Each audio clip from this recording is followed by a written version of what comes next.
다 함께 기도하심으로 새벽 예배를 드리도록 하겠습니다. 하나님 아버지, 궂은 날씨 속에서도 저희들의 발걸음을 안전하게 인도하여 주셨고 저희들에게 주시기로 작정하신 말씀을 허락하여 주시고 주의 길로 저희들을 인도하여 주심을 감사합니다.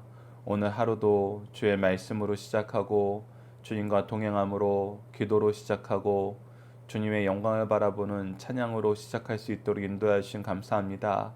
우리의 인생이 항상 하나님과 함께 동행하며 하나님의 영광을 보며 하나님의 보호하심과 하나님의 능력의 손으로 저희들 승리하는 삶을 살 수 있도록 인도하여 주셨고 저희들을 통해 일하시는 모든 하나님의 은혜의 역사가 저희들 가족과 저희들의 제자와 저희들의 이웃과 성도들에게 충만하게 임할 수 있도록 하나님 인도하여 주시옵소서. 함께 하시는 믿사오며 예수님 이름으로 기도드리옵나이다. 아멘.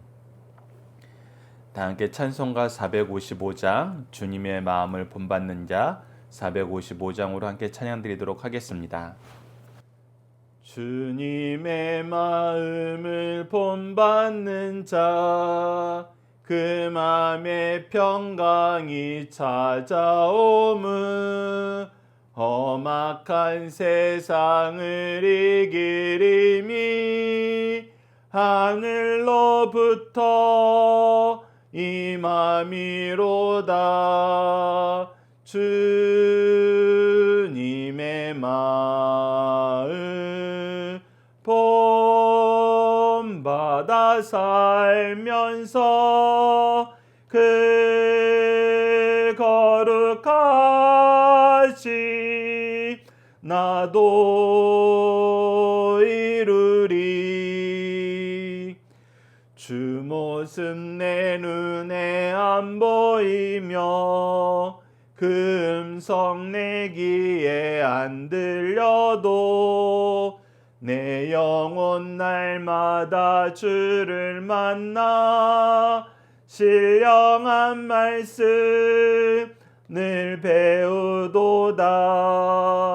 주님의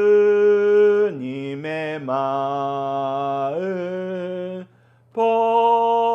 본받아 살면서 그 거룩하심 나도 이루리. 가는 길 거칠고 험하여도 내 맘에 불평이 없어짐은 십자가 고난을 이겨내시 주님의 마음 본받음이라. 주님의 마음 본받아 살면서 그 거룩하신 나도 이루리. 주 예수 세상에 다시 오시 그날엔 무성도 변화하여 주님의 빛나는 그 영상을 다 함께 보며 주 찬양하리. 주님의 마음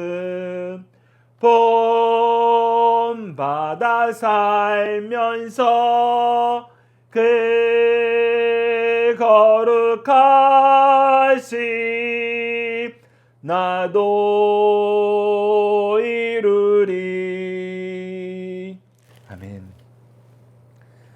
사도신경을 내용으로 우리의 신앙을 하나님 앞에 정중히 고백하도록 하겠습니다. 나는 전능하신 아버지 하나님 천지의 창조주를 믿습니다. 나는 그의 유일하신 아들 우리 주 예수 그리스도를 믿습니다. 그는 성령으로 잉태되어 동정녀 마리아에게서 나시고 본디오 빌라도에게 고난을 받아 십자가에 못 박혀 죽으시고 장사된 지 사흘 만에 죽은 자 가운데에서 다시 살아나셨으며 하늘에 오르시어 전능하신 아버지 하나님 우편에 앉아 계시다가 거기로부터 살아있는 자와 죽은 자를 심판하러 오십니다. 나는 성령을 믿으며 거룩한 공교회와 성도의 교제와 죄를 용서받는 것과 몸의 부활과 영생을 믿습니다. 아멘. 오늘 우리에게 주신 하나님의 말씀, 우리가 함께 나눌 말씀은 누가복음 8장 4절에서 15절 말씀입니다. 누가복음 8장 4절에서 15절 말씀 제가 봉독해 드리도록 하겠습니다. 각 동네 사람들이 예수께로 나와 큰 무리를 이루니 예수께서 비유로 말씀하시되 씨 뿌리는 자가 그 씨를 뿌리러 나가서 뿌릴새 더러운 길가에 떨어짐에 밟히며 공중의 새들이 먹어버렸고 더러는 바위 위에 떨어짐에 싹이 났다가 습기가 없으므로 말랐고 더러는 가시떨기 속에 떨어짐에 가시가 함께 자라서 기운을 막았고 더러는 좋은 땅에 떨어짐에 나서 100배의 결실을 하였느니라. 이 말씀을 하시고 외치되 들을 귀 있는 자는 들을지어다. 제자들이 이 비유의 뜻을 물으니 이르시되 하나님 나라의 비밀을 아는 것이 너희에게는 허락되었으나 다른 사람에게는 비유로 하나니 이는 그들로 보아도 보지 못하고 들어도 깨닫지 못하게 하려 함이라.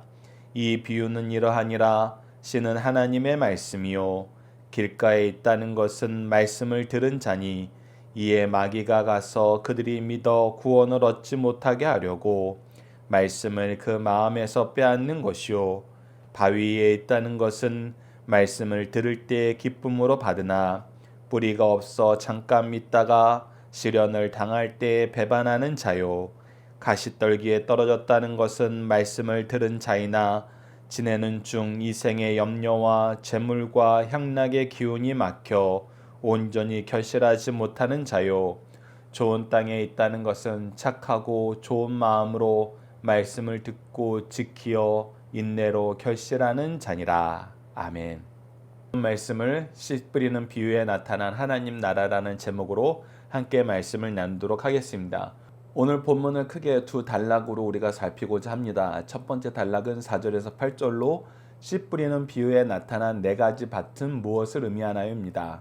키워드는 길가, 바위, 가시떨기, 좋은 땅입니다. 4절 말씀을 봅시다. 각 동네 사람들이 예수께 나와 큰 무리를 이루니 예수께서 비유로 말씀하시되 하나님께서 어제 말씀을 통해서 우리에게 가르쳐 주신 건 무엇입니까? 하나님이 기뻐하시는 일, 예수님께서 멈추지 않으신 일, 바로 하나님 나라의 복음을 선포하시고 말씀을 가르치시고 모든 연약한 자를 돌보는 것. 이 일을 할 때 하나님께서는 우리에게 무엇을 허락하여 주십니까? 바로 제자와 동역자를 허락하여서 더 열심히, 더 꾸준히, 더 많은 열매를 맺게 하십니다. 그러면서 오늘 본문 말씀에서 보십시오. 많은 무리들이 이제 예수님께 나오게 됩니다. 많은 사람들이 예수님께 나오게 돼요. 그런데 예수님께 나올 때 모든 사람이 예수님의 말씀을 기뻐하면서 즐거워하면서 하나님 나라의 영광을 봄을 감사하면서 나온 건 아닙니다. 앞서 우리가 살펴봤던 것처럼 많은 사람들이 때로는 예수님을 시험하려고 예수님을 모함하려고 나오기도 합니다. 그때 예수님께서는 비유로 말씀하십니다. 우리가 왜 비유로 말씀하셨는가 라고 했을 때 잠언이나 우리가 잠시 후에 함께 묵상할 말씀들을 통해서 확인할 것이지만 이 비유의 말씀이 가진 놀라운 힘이 있기 때문입니다. 비유의 말씀은 어떤 사람들에게는 그 말씀을 더 잘 이해하고 때로는 더 잘 가르치는 굉장히 중요한 지혜의 도구입니다. 그러나 어떤 사람에게는 이것이 도무지 깨닫지 못하게 되는 때로는 장애물이 되기도 합니다. 그런데 어떤 사람들에게 이 말씀이 지혜의 도구가 되고 어떤 사람들에겐 장애가 되는가 보면은 하나님의 말씀을 기뻐하는 사람들에겐 지혜의 보고가 되고 하나님의 말씀을 기뻐하지 않고 이용하려고 하고 도리어 예수님을 넘어뜨리려고 하는 자들에게는 장벽이 된다는 것입니다. 그래서 예수님께서는 비유로 말씀을 많이 하십니다. 비유로 말씀하시자 우리가 누가복음뿐만 아니라 마태복음을 통해서도 확인하게 되는 것은 무엇이냐면 말씀을 가르치는 시간이 더 늘어난다는 것입니다. 왜 그러느냐? 말씀을 들었을 때 하나님의 말씀 안에서 정말 그 뜻이 무엇인가 궁금해하는 사람들의 질문은 사실은 더 말씀의 깊이를 풍성하게 만듭니다. 말씀의 이해를 더 뛰어나게 만들어요. 그런데 예수님에게 트집 잡으려는 사람들, 예수님을 넘어뜨리려는 자들의 질문은 사실 쓸데없고 의미 없는 사변적인 것이 많습니다. 그래서 도리어 말씀 연구를 멈추게 만들어요. 예전에 제가 사경회를 통해서 질문하는 시간을 가졌던, 예전에 제가 찬양 집회에 대해서 사경회를 여는 곳에 갔었는데 그때 여러 가지 질문이 나왔습니다. 특히 그 사역에, 찬양 사역에 정말 부르심을 받고 큰 소망을 갖고 소명을 가지고 찬양 사역을 열심히 하는 사람들이 질문을 할 때에는 그 질문이 오히려 말씀의 연장이 되고 교제의 연장이 돼요. 그런데 찬양 사역을 하는데 아이들 태도가 좀 문제가 되더라. 찬양 선정은 옛날 찬송가에서만 해야 되는 거 아니냐. 그러니까 자기가 볼 때는 찬양 사역이 마땅치 않는 거예요. 그러니까 끊임없이 그 찬양 사역을 방해하는, 그 찬양 사역을 못하게 하려는 그런 근거를 그 집회 인도자에게 얻고자 하는 질문이 자주 나오는 거예요. 그러다 보니까 도리어 그 말씀에, 그리고 그 찬양 사역에 큰 의미를 가지고 소명을 가진 아이들은 도리어 나가게 되더라고요. 그 질문의 의도를 아는 거예요. 그래서 하나님의 뜻이 무엇입니까? 라고 질문을 하는 것이 아니라, 하나님의 뜻을 알고 싶어 하는 것이 아니라 자기 생각을 주장하는데 하나님 말씀을 지금 현재 오신 지도자를 이용하려고 할 때에는 여러분들 그냥 뻔한 대답밖에 안 나옵니다. 그냥 원론적인 대답밖에 안 나와요. 우리가 기도로 준비해야죠. 하나님이 기뻐하시는 찬양을 해야죠. 그것을 위해서 지금 말씀을 전하기 위해서 오신 분을 두고 자기 생각이 맞다라는 지지를 얻고 싶어 하는 거예요. 근데 그 지지를 얻고 싶어 하는 분들이 누구예요? 또 교회에서는 제법 위치가 있는 분들이에요. 지금 우리가 예수님 말씀 전하는데 상황과 비슷한 거죠. 제법 위치가 있는 사람들, 제법 힘께나 쓴다는 사람들이 계속 예수님의 말씀에 딴지를 거는 것입니다. 그러면은 여러분들 예수님 말씀을 듣고 평안을 누리고자, 은혜를 얻고자, 지혜를 얻고자 온 사람들에게는 굉장히 상처가 돼요. 그리고 의미 없는 시간으로 보일 수 있습니다. 그럴 때 이 비유로 말씀하시는 거예요. 비유로 말씀하시면은 이 듣는 사람들은 이 비유의 은혜로 말미암아 그 은혜가 정말 수십 배로 확장이 되고, 이 비유로 말씀하시는 것을 깨닫지 못한 사람들은 이 말씀을 깨닫지 못하기 때문에 질문을 못하게 돼요. 엉뚱한 질문을 못하게 됩니다.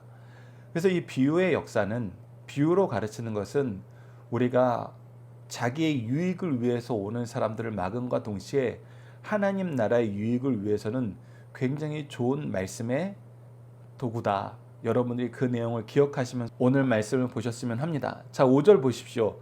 씨를 뿌리는 자가 그 씨를 뿌리러 나가서 뿌릴새. 우선 오늘 말씀에서 우리가 먼저 은혜를 받은 내용은 무엇이냐면, 씨 뿌리는 자가 그 씨를 뿌리러 나가는 일은 항상 있다라는 것입니다. 이 씨 뿌리는 자는 바로 하나님을 말하는 거고, 이 씨는 하나님의 말씀을 얘기합니다.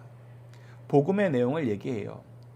근데 우리가 안타까운 것은 무엇이냐면, 씨 뿌리는 자가 씨를 뿌리지 않는 것이 안타까운 것입니다. 그럴 때는 너무 절망적이에요. 왜? 시작이 없으니까. 그런데 우리 하나님은 반드시 이 씨를 뿌려주신다는 것입니다. 이것이 하나님의 역사예요. 이것이 하나님께서 세우신 리더들이 반드시 믿어야 되는 믿음의 내용입니다. 우리는 하나님의 복음을 위해서 준비된 사람들입니다. 우리라고 얘기했을 때 여러분들 목회자에게 그 범위를 한정시키지 마십시오.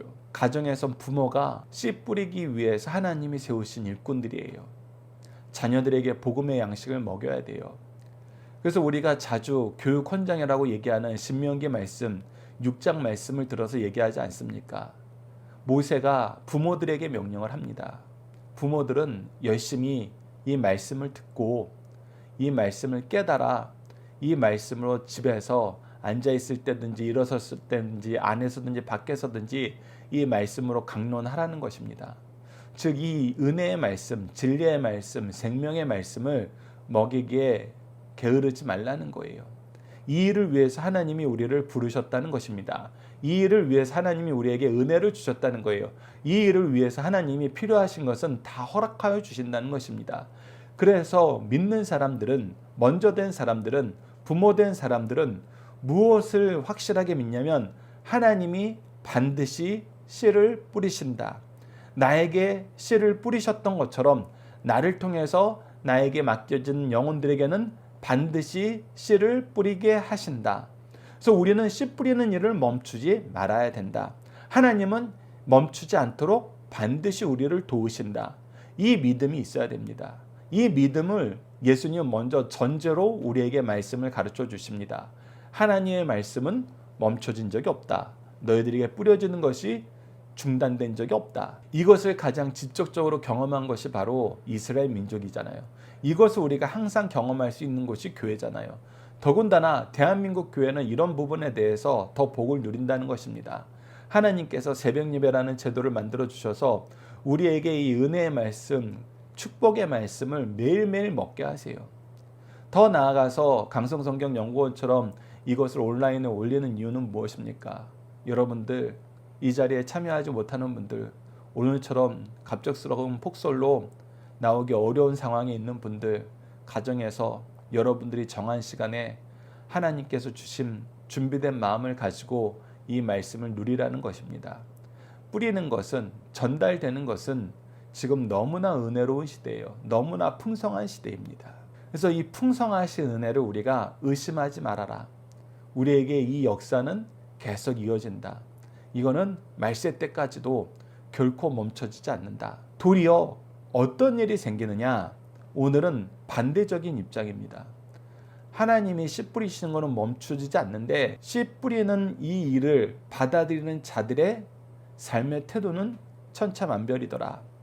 자, 봅시다. 뿌릴새 덜어는 길가에 떨어짐에 밟히며 공중의 새들이 먹어버렸고 덜어는 바위 위에 떨어짐에 싹이 났다가 습기가 없으므로 말랐고 덜어는 가시떨기 속에 떨어짐에 가시가 함께 자라서 기운을 막았고 덜어는 좋은 땅에 떨어짐에 나서 100배의 결실을 하였느니라. 이 말씀을 하시고 외치시되 들을 귀 있는 자는 들을지어다.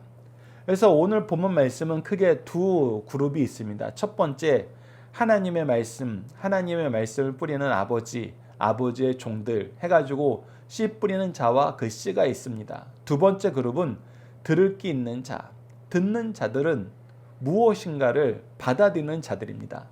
이 받아들이는 자들의 자세가 중요하다는 것입니다. 그리고 이런 경우가 있다는 것입니다. 마태복음은 어찌 보면은 씨 뿌리는 비유를 통해서 씨 뿌리는 자가 미리 알아야 되는 복음의 반응을 설명하는 거라면 누가복음은 도리어 이 복음을 받는 자들이 어떠해야 되는지 우리에게 비유로 말씀해 주십니다. 그리고 우리가 마태복음 말씀에서도 함께 나눴지만 여러분들이 이 씨 뿌리는 비유에서 반드시 기억하셔야 되는 것은 무엇이냐? 어떤 사람은 길가고 어떤 사람은 바위이고 어떤 사람은 가시떨기 속이고 어떤 사람은 항상 좋은 땅이다는 아니랍니다. 이 좋은 땅이었던 사람도 어쩔 때에는 길가에 뿌려진 씨가 되는 경우가 있고 이 좋은 땅도 어쩔 때는 길가가 되는 경우가 있고 길가였던 사람도 때로는 바위로 때로는 가시떨기로 때로는 좋은 땅으로 거듭나는 경우가 있다는 것입니다. 이것은 항상 정해져 있는 거 아십니다. 이것이 정해져 있다라고 생각하는 분들도 있습니다. 그러나 그렇지 않아요. 우리가 말씀을 통해서 예수님께서 미리 우리에게 가르침을 주시는 이유는 이러지 말라는 것이고 이 상태에 있을 때에는 좋은 땅으로 거듭나게 하신다고 우리에게 은혜를 주시고 경고의 말씀을 주시고 지도의 말씀을 주시는 것입니다. 그렇기 때문에 우리가 이 말씀을 들으면서 항상 우리는 어떠한 태도로 어떠한 자세로 어떠한 마음 어떠한 귀를 가져야 되는지 우리가 주목해서 보도록 하겠습니다. 이 단락에 대한 해설은 우리가 두 번째 단락에서 보고 함께 묵상할 말씀을 잠시 나누도록 하겠습니다. 누가복음 8장 19절로 21절을 보십시오. 예수의 어머니와 그 동생들이 왔으나 무리로 인하여 가까이 가지 못하니 어떤 이가 알리되 당신의 어머니와 동생들이 당신을 보려고 밖에서 있나이다. 예수께서 대답하여 이르시되 내 어머니와 내 동생들은 곧 하나님의 말씀을 듣고 행하는 이 사람들이냐 하시니라. 자, 이 말씀을 제가 본문 묵상하기 말씀을 통해서 함께 나누고 싶은 이유는 바로 말씀을 듣는 태도, 말씀을 듣고 행하는 것이 하나님께서 우리에게 주신 귀한 공동체의 결속력이라는 것입니다. 이 결속력이 무엇보다 크다? 혈연보다 크다. 즉 복음으로 하나 된 것, 말씀으로 하는 것은 혈연보다 훨씬 더 큽니다.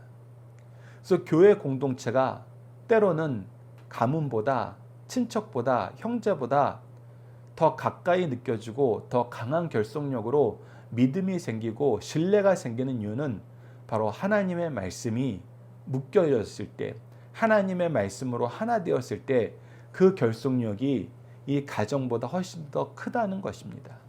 예수님도 이것을 분명하게 우리에게 선언해주고 있고, 우리가 한 가정이 되었어도 가정 안에서도 무엇이 더 중요한가? 하나님 말씀으로 하나 되는 것이 중요하다. 그랬을 때는 더 복을 누리는 거예요. 우리가 부모를 공경하는 자에게 하나님께서 복을 주신다는 말씀을 들으면서 박유일 목사님이 부모들에게 굉장히 주의 주는 게 있습니다. 그 주의 주는 게 무엇이냐면, 이 부모를 공경할 때 복을 받는다는 것은 하나님께서 우리에게 주신 특별 은총이 아니라 일반 은총입니다. 즉 하나님을 알지 못하는 사람들도 부모를 공경하면 하나님께서 복을 주십니다. 그래서 하나님 말씀을 믿는 사람 안 믿는 사람에게 구별하여 주신 말씀이 아니라 보편적으로 주신 일반 은총이라는 거예요. 그런데 이 부모가 무엇을 원하느냐? 이 믿지 않는 사람들은 하나님이 싫어하시는 것을 원할 때가 있다는 거예요. 그럴 때는 자녀들이 굉장히 힘듭니다. 굉장히 힘들어요. 하나님의 말씀과 반대되는 것을 요구하실 때에는 우리가 그것을 따를 수가 없잖아요. 우리가 다니엘서 6장에 이 메데아 바사의 신하들이 다니엘을 잡기 위해서 어떤 법을 만듭니까? 하나님의 법을 위반하는 법을 만들어요. 그럴 때는 우리가 따를 수가 없어요. 그럴 때에는 자녀들이 참 복을 받기가 어렵습니다. 그리고 그 길이 굉장히 험난한 길이에요. 왜? 하나님의 말씀으로 우리 부모들을 인도해야 되거든요.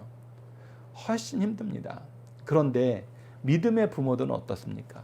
믿음의 부모들이 하나님이 기뻐하시는 것이 부모님이 기뻐하는 거였을 때 여러분들 자녀들이 얼마나 복을 받기 쉽겠어요. 하나님께서 일반 은총으로 주시는 이 축복, 부모를 공경할 때 주시는 이 복도 주시면서 하나님의 말씀의 모든 기쁨과 모든 은혜와 모든 생명과 모든 승리를 자녀들이 함께 누려요. 그래서 부모들이 중요하다는 것입니다. 부모들이 무엇을 기뻐하는가? 교회 다닌다 그러면서도 하나님이 싫어하시는 세속적인 것을 기뻐하는가? 그러면 우리 자녀들이 복받기 굉장히 힘듭니다.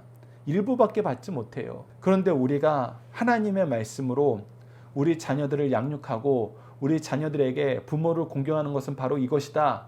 우리가 대표적으로 뭐예요? 너희들이 주일날 바르게 예배드리는 것이 내가 가장 기뻐하는 것이다 라고 얘기했을 때는 여러분들 우리 자녀들이 약속된 복이 엄청나게 늘어나는 거예요. 2배가 되는 것입니다.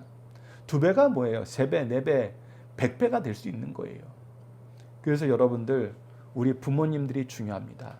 우리 스승들이 중요해요. 하나님이 기뻐하신 뜻이 나의 뜻이 되었을 때 우리 자녀는 하나님의 복을 더 풍성하게 누립니다. 이것은 오늘 말씀 본문하고도 연관이 있습니다. 우리가 자녀들을 때로는 길가로 내몰 때가 있어요. 때로는 바위 위에 던져 넣을 때가 있어요. 때로는 가시덤불 속에 집어넣을 때가 있습니다. 우리 아이들은 좋은 땅에 머물고 싶은데 이것을 여러분들 우리도 주의해야 됩니다. 히브리서 4장 2절 말씀도 보십시오. 그들과 같이 우리도 복음을 전함을 받는 자이나 들은 바 그 말씀이 그들에게 유익하지 못한 것은 듣는 자가 믿음과 결부시키지 아니함이라. 그래서 우리가 미리 자녀들을 교육시켜야 되는 것은 무엇이냐면 이 말씀이 우리의 믿음과 어떻게 연결이 되냐는 거예요. 예수 그리스도의 나심과 사심과 죽으심과 장사되심과 부활하심과 승천하심과 다시 오심이 도대체 우리에게 무슨 상관이 있는지 우리가 믿음과 연결시키지 않으면은 자녀들이 이 말씀을 들어도 전혀 유익을 못 느껴요. 유익을 못 누립니다. 그래서 우리가 말씀을 들을 때, 교회에 나왔을 때 함께 신앙생활 할 때, 가정에서 함께 기도할 때는 이것이 믿음의 역사로 반드시 연결되도록 우리가 잘 지도해야 돼요. 지도하는 방법은 두 가지입니다. 첫 번째는 말씀으로 지도하는 것이고, 두 번째는 우리의 삶으로 증명하는 것입니다. 그래서 우리가 중요합니다. 세 번째, 마태복음 13장 10절에서 13절을 보시죠. 제자들이 예수께 나와 이르되 어찌하여 그들에게 비유로 말씀하시나이까? 대답하여 이르시되 천국의 비밀을 아는 것이 너희에게 허락되었으나 그들에게는 아니 되었나니 무릇 있는 자는 받아 넉넉하게 되되 없는 자는 그 있는 것도 빼앗기리라. 이것이 앞서 말씀드렸던 비유의 능력입니다. 하나님의 말씀을 간절히 받길 원하고 예수 그리스도를 메시아로 인정하는 사람들에게 예수님의 비유의 말씀은 더 넉넉하게 하시는, 더 충만하게 하시는 은혜의 역사예요. 그러나 예수님을 잡아 죽이려고 하고 어떻게든 넘어뜨리려고 시험하려고 오는 사람들에게는 여러분들 있는 것도 빼앗기게 됩니다. 그들이 기존에 있던 신앙도 없어지게 돼요. 이것을 우리에게 미리 경고해 주시는 것입니다. 그래서 우리가 말씀을 들을 때 그 마음 자세가 너무나 중요하다. 어떤 마음으로 교회에 오는가? 교회에 올 때 우리가 복음의 말씀을 사모하는 마음으로 오는가? 아니면 오늘도 누구한테 내가 본때를 보여주겠다 이런 마음으로 오는가? 우리가 자녀들에게 복음을 전할 때 그리스도의 심정으로 복음을 전하는가? 이놈들이 내 말대로 잘 하나 안 하나 시험하려고 전하는가? 완전히 큰 차이가 난다는 것입니다. 여러분들 이 내용을 기억하시면서 두 번째 단락을 통해서 우리가 한번 이 뜻을 좀 더 깊이 있게 묵상하도록 하겠습니다. 두 번째 단락은 9절로 15절입니다. 말씀을 받을 때 중요한 자세는 무엇입니까? 키워드는 마음, 유혹, 자세, 착하고 좋은, 지키다, 인내입니다. 자, 여러분들 보십시오. 9절에 제자들이 이 비유의 뜻을 묻습니다. 여러분들 이것이 가장 중요한 태도입니다. 어떤 사람들은 아니 결국은 그 의미를 제자들도 깨닫지 못한 거 아니냐, 깨닫지 못했으니까 별로 효과가 없는 거 아니냐, 이 사람도 깨닫지 못하고 저 사람도 깨닫지 못하고. 근데 중요한 건 무엇이다? 세리 요한이 제자들을 예수님께 보내어 질문하게 한 것처럼 믿는 사람들은 어때요? 질문하게 돼요. 반드시 비유에 대해서는 설명을 들어야 됩니다. 그런데 교만한 사람들은 설명 들으려 하지 않아요.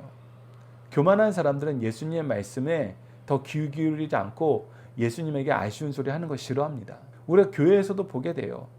믿음의 스승들을 사랑하고 존경하는 사람들은 어려움이 있을 때마다 기도해달라 그러고 더 배우려고 찾아옵니다. 그런데 이 사람 무시하고 이 사람 어떻게든 넘어뜨리려고 하는 사람들은 질문하지 않아요. 찾아오지 않아요. 그래서 여러분들 찾아오는 거, 이 찾아오는 관계가 된 거, 이 또한 우리에게 가장 중요한 영적 유산임을 여러분들 기억하셔야 됩니다. 여러분들에게 영적 부모가 있고 어려운 일 있을 때 함께 기도를 부탁하고 지도를 구할 수 있는 거 하나님이 주신 엄청난 축복입니다. 그 축복이 가정과 교회에서 이루어지는 사람들은 훨씬 더 은혜로운 사람들이에요. 동시에 부모에게도 이런 제자가 있다는 것, 이런 자녀가 있다는 것은 어마어마한 축복입니다. 오히려 부모가 있는 축복보다 자녀가 있는 축복은 더 큰 축복이에요. 여러분은 이 축복을 사모하십시오. 그래서 질문하는 거, 이 또한 은혜입니다. 이 또한 우리가 배워야 되는 방법이에요.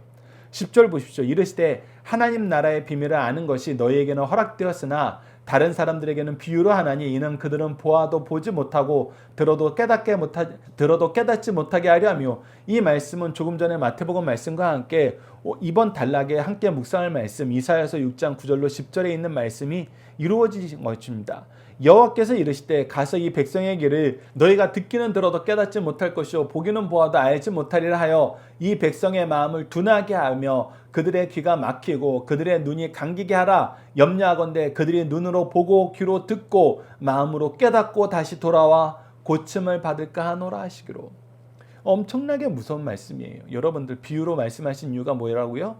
이들을 깨닫는 것을 하나님께서 막으신다는 거예요. 여러분들 이것은 하나님께서 우리에게 보여주신 그 마음과 완전히 상반되는 마음 같습니다. 하나님께서 회개하길 바라세요. 돌아오길 바라세요. 그런데 이들에게는 그 길을 막으시는 거예요. 그 이유가 무엇입니까? 하나님께서 이렇게 하실 때는 그 이유가 있어요. 그들이 하나님의 백성이 아닐 때는 이렇게 하십니다. 이들이 들은 것으로 또 다른 악을, 더 많은 악을 생성하고자 할 때는 하나님께서 막으세요. 누구를 위해서? 그 주위에 있는 사람들을 위해서. 여러분 이 말씀은 로마서 1장에서 하나님께서 가장 큰 심판으로 그들을 악한 상태에 내버려 두시는 것과도 연결이 됩니다. 이 말씀이 임했다는 것은 여러분들 엄청나게 두려운 거예요. 우리가 하나님의 말씀을 듣는데 도무지 깨닫지 못해요.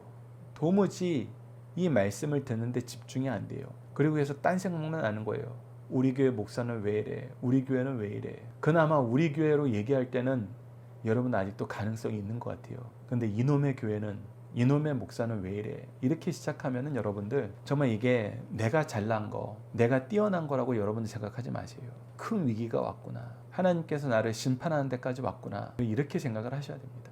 그래서 예수님께서도 이 말씀을 들어 비유로 말씀하셨다고 얘기를 하시는 거예요. 그래서 제자들에게 너희들은 그렇지 않기 때문에 내가 이 은혜의 말씀을 깨닫게 하신다라고 얘기하면서 가르쳐 주시는 것입니다. 11절을 보십시오. 이 비유는 이러하니 씨는 하나님의 말씀이요. 씨는 하나님의 말씀입니다. 씨 뿌리는 것은 하나님이시요 하나님의 일꾼들이에요. 그래서 길가에 있다는 것은 말씀을 들은 자니, 즉 말씀을 들은 자의 그 태도, 자세, 그것이 길가다, 바위다, 가시떨기다, 좋은 땅이다, 이것을 결정한다는 거예요. 길가에 있다는 것은 그냥 이 밭으로서 이 말씀을 받아야 되는 당위성도 챙기지 못하는 거예요. 내가 교회 가는 이유는 무엇인가? 내가 하나님의 말씀을 받아 이 말씀의 열매로 내가 이 세상을 살고 싶다. 이 세상에서 하나님의 말씀으로 부요함을 누리고 싶다. 이곳으로 오는 게 아니에요. 그냥 지나가는 곳으로 어떤 단계로 오는 거예요. 우리가 예전에 어떤 영화에서 그런 내용이 나오잖아요. 자기 민원을 해결하려고 어떻게 고위층 인사를 만나고 싶어 하는데 그 고위층 인사를 만날 방법이 없자 선배 사기꾼이 얘기하는 거예요. 날 따라와. 어디로 데려가냐면 교회로 데려가요. 교회로 데려가가지고 엄청나게 잘 믿는 사람처럼, 은혜 받은 사람처럼 감사의 마음을, 정말 칭찬의 말씀을 막 전하면서 자기에 대한 이미지를 좋게 만든 다음에 그 교회 일꾼들을 통해서 그 고위층 인사를 소개받는 거예요. 교회 가는 이유가 뭐예요? 말씀을 받으러 가는 것이 아니라 자기 민원을 해결하는 통로로 여기는 거예요. 그런 사람들은 이 길가와 마찬가지죠. 내가 그냥 지나가기 위해서 거치는 곳이에요. 그럴 때는 여러분들 하나님의 은혜의 역사가 오기보다는 오히려 사탄의 놀이터가 된다는 것입니다. 그래서 어떻게 돼요? 마귀가 가서 그들이 믿어 구원을 얻지 못하게 하려고 말씀을 그 마음에서 빼앗는 것이니. 근데 이 말씀이 여러분 놀라운 게 무엇이냐면 그렇게 지나가는 목적으로 왔다가도 말씀을 듣고 깨닫게 되면 어떻게 돼요? 회개하게 돼요. 근데 사탄들이 이런 사람들을 굉장히 골라내고 싶어 한다는 것입니다. 왜? 얘네들은 자기 자식이거든요. 자기 백성이에요. 그러니 하나님께 뺏기기 싫은 거예요. 그래서 더 많이 유혹하고 더 많이 세속적인 목적을 주게 만듭니다. 그래서 그냥 교회는 너를 위해서 스쳐 지나가는 곳으로 바꿔버려요. 그래서 여러분들 사실 12절 말씀이 굉장히 주의해서 봐야 되는 말씀입니다. 그리고 나서 13절부터는 좀 달라요. 13절부터는 이 길가는 아니에요. 내가 그래도 열매 맺기 위해서 이 씨를 받아들이기 위해서 교회에 온 사람들이에요. 그런데 바위 위에 있다는 것은 말씀을 들을 때 기쁨으로 받아나. 그래서 이 말씀에 주목하게 되는 것입니다. 그래서 들을 때는 너무나 기뻐요. 그러나 뿌리가 없어요. 내가 아직 이 말씀을 듣는 거, 이 시간, 이 장소는 너무나 좋아요. 교회는 너무나 좋아요. 말씀 전해주신 목사님은 너무나 좋아요. 오늘 말씀도 너무나 은혜가 있었어요. 그런데 이것을 가지고 믿음으로 연결시키지 못하는 것입니다. 이 말씀을 가지고 내 삶으로 돌아가지는 못하는 거예요. 그러니까 어떻게 돼요? 잠깐 믿다가 시련을 당할 때 배반하는 자요. 교회보다 더 좋은 곳이 생겨요. 교회보다 더 기쁨을 주는 곳이 생겨요. 그러면은 이 교회도 하나님 말씀도 버리게 된다는 것입니다. 그 세 번째, 가시떨기로 오시죠. 14절입니다. 가시떨기에 떨어졌다는 것은 말씀을 들은 자이나 지내는 중 이생의 염려와 재물과 향락의 기운이 막혀, 즉 싹은 나았어요. 그리고 뿌리도 어느 정도 내렸어요. 그런데 자라질 못해요. 열매 맺는 데까지 자라지 못하는 것입니다. 그 이유가 뭐예요? 세상 염려와 재물과 향락에 막혀버렸다는 거예요. 난 말씀보다 더 좋은 게 있는데, 난 말씀보다 이게 더 좋은데, 그것이 항상 가로막는 거예요. 사실 이 부분은 저도 있다는 것을 고백할 수밖에 없습니다. 때로는 하나님 말씀 준비하고 가르치는 것보다 더 좋은 게 있을 때가 있어요. 더 찾는 게 있을 때가 있습니다. 그래서 하나님 말씀을 준비하는 그 펜을 내려놓을 때가 있어요. 이것은 우리가 하나님 말씀보다 더 좋은 게 있을 때, 우리가 어제 다니엘서 말씀을 통해서 수요 예배 때 나눴던 것처럼 하나님 말씀이, 하나님과의 관계가 내 인생에 가장 중요합니다. 이 믿음이 없었을 때 우리는 풀무불 앞에서 우상에게 절할 수밖에 없는 상태가 되는 것입니다. 이것이 가시떨기와 같은 그런 상태예요. 그러나 좋은 땅에 있다는 것은 착하고 좋은 마음으로 말씀을 듣고 지키어 인내로 결실하는 자니라. 총 3가지가 있습니다. 좋은 마음으로 말씀을 듣는다는 거예요. 말씀을 듣는다는 입장에서는 첫 번째, 두 번째, 세 번째, 네 번째가 다 같습니다. 그런데 다른 게 뭐예요? 착하고 좋은 마음으로 말씀을 듣는다는 것입니다. 이 말씀이 최고라는 거예요. 이 말씀이 나에게 생명이 된다는 거예요. 우리가 사가랴의 예를 통해서 계속해서 시편 119편 말씀 나눴던 것처럼 이 말씀을 더 깨닫고 싶어요. 더 듣고 싶어요. 더 가르쳐 주세요. 왜? 이 말씀을 지키는 것이 나에게 생명이 되니까, 구원이 되니까 즐거운 겁니다. 바로 그것이 착하고 좋은 말씀, 마음으로 말씀을 듣는 거예요. 두 번째는 뭐 하는 거예요? 이것을 지키는 거예요. 이것을 지키는 것도 재밌어요. 이것을 지킴으로 얻게 되는 생명과 지혜의 충만함은 세상 그 어떤 것보다 크다는 거예요. 하나님이 주시는 것은 세상이 주는 것과 그 수준이 다르고 그 풍요가 다릅니다. 그리고 어떻게 해요? 인내해요. 세상은 이거 싫어해요. 세상은 이 방법 안 된다고 얘기해요. 그러나 우리는 하나님을 신뢰함으로 인내하는 것입니다. 인내했을 때 어떻게 돼요? 하나님이 반드시 결과를 책임져 주세요. 열매를 맺게 하십니다. 이 역사를 예수님께서 비유로 가르쳐 주시는 거예요. 그래서 우리가 함께 묵상할 말씀을 보면은 앞서 이사야서 6장 9절로 10절 말씀을 봤기 때문에 신명기 8장 3절을 봅시다. 너를 낮추시며 너를 줄이게도 하시며 또 너로 알지 못하며 내 조상들도 알지 못하던 만나를 내게 먹이신 것은 사람이 떡으로만 사는 것이 아니요 여호와의 입으로 나오는 모든 말씀으로 사는 줄을 내가 알게 하려 하시니라. 즉 말씀이 최고라는 거예요. 그래서 우리가 비교해 보자고 누가복음 4장 3절에서 4절, 신명기 8장 3절, 바로 이 말씀으로 사탄의 유혹을 이기신 예수 그리스도의 승리를 우리에게 다시 한번 보는 것입니다. 하나님의 말씀이 가장 우선이 되었을 때 하나님은 우리에게 필요한 것을 채우세요. 그리고 어떻게 하세요? 결과까지 책임져 주세요. 그러나 우리가 하나님 말씀을 따르지 않았을 때 세상적인 것, 세속적인 것, 내가 중심이 된 것을 하면은 여러분들 체험을 받지도 못하고 더 많이 얻는 것 같고 잠깐 더 부해진 것 같으나 그것은 영적으로 우리가 죽는 길이고 사망에 이르는 길이고 멸망에 이르는 길이고 결국 하나님의 공급하심을 받지 못하면 우리는 결국 승자에게 모든 걸 뺏기게 된다는 거, 우리는 이미 성경을 통해서 이 세상을 통해서 이미 알고 있는 내용입니다. 계속해서 함께 묵상할 말씀을 보도록 하겠습니다. 사도행전 10장 33절입니다. 내가 곧 당신에게 사람을 보내었는데 오셨으니 잘하였나이다. 이제 우리는 주께서 당신에게 명하신 모든 것을 듣고자 하여 다 하나님 앞에 있나이다. 하나님 말씀을 듣는 가장 착하고 좋은 마음의 자세, 그것을 저는 사도행전 10장 33절과 사도행전 17장 11절로 봅니다. 첫 번째는 듣기 전에 어떤 자세? 하나님 앞에 있고 하나님의 말씀을 다 듣고 싶다. 이 사람을 통해서 우리에게 주시는 이 은혜의 말씀을 내가 다 소화하고 싶다. 이 간절한 마음, 절실한 마음, 그리고 하나님 앞에 있는 겸손한 마음, 이것이 말씀을 듣기 전에 가장 중요하다. 말씀을 듣고 난 후에 무엇이 가장 중요하다? 사도행전 17장 11절입니다. 베레에 있는 사람들은 데살로니가에 있는 사람들보다 더 너그러워서 간절한 마음으로 말씀을 받고 이것이 그러한가 하여 날마다 성경을 상고하므로. 간절한 마음으로 받는 것은 10장 말씀과 동일하지만 그 이후에는 무엇이 있어요? 이것이 그러한가 하여 날마다 성경을 상고한다. 날마다 성경을 상고한다는 것은 이 말씀을 듣고 지키는 삶으로 이어진다는 거예요. 확인하고 적용해 보는 거예요. 이 역사가 계속 이루어져야 된다는 것입니다. 이 훈련이 계속 우리에게 공급되어야 된다는 거예요. 그래서 마태복음 24장 13절은 뭐라 그랬습니까? 그러나 끝까지 견디는 자는 구원을 얻으리라. 인내하면 열매는 반드시 이루어집니다. 하나님께서 하시는 일이기 때문에 구원은 우리가 성취하는 것이 아니라 하나님이 주시는 거예요. 주실 때까지 소망하면 됩니다. 소망의 인내를 가지고 사십시오. 그래서 견디십시오. 견디게 하십니다. 견딜 수 있도록 성령님을 우리에게 보내주셔서 함께하고 계시거든요.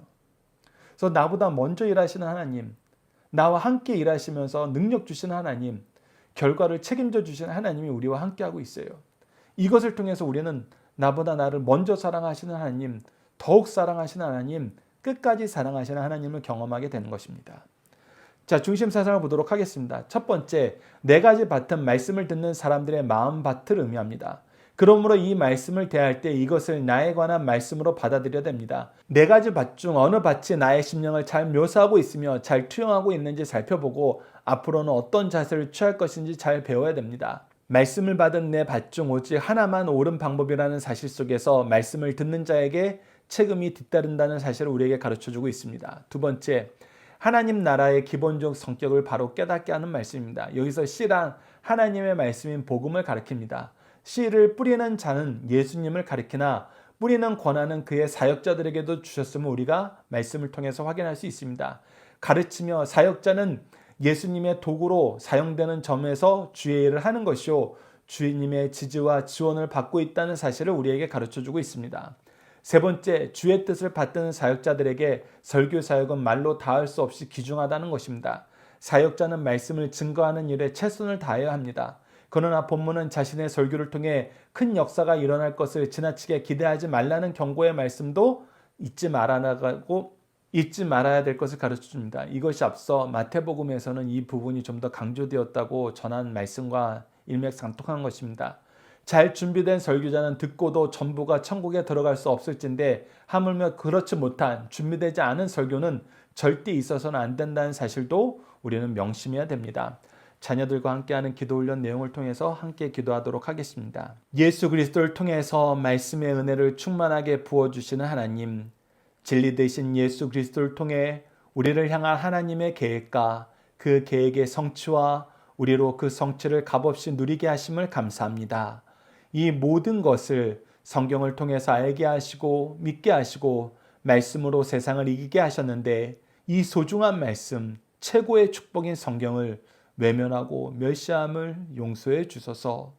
말씀의 은혜를 더하여 주소서. 필요한 스승과 동역자를 허락하여 주시고 우리 가정과 교회가 하나님 말씀을 묵상하는 것으로 말씀의 은혜를 나누는 것으로 말씀으로 승리하는 역사를 함께 기뻐하는 것으로 가득하도록 도와주소서. 예수님 이름으로 기도드립니다. 아멘.